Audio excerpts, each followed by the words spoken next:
قیمت بود در زندگانی؟ جوابی پخته و سنجیده ای من. جوانی و جوانی و جوانی، اگر از من بپرسی دوستی جانی، چه قیمت بود در زندگانی؟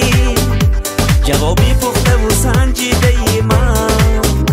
جوانی و جوانی و جوانی، سیری جهان کنه، شکری زمان کنه، دوری جوانی را صفای جان کنه.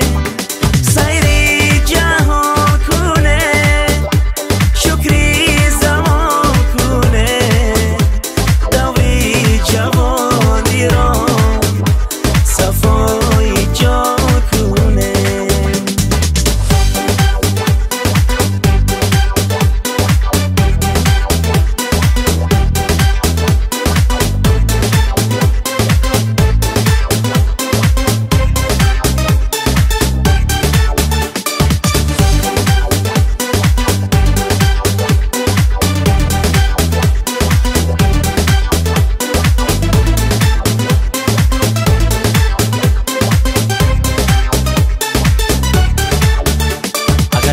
تو قدری نوجوانی، زید و رو گوهرم قیمت بدانی، نمی آید دیگر بار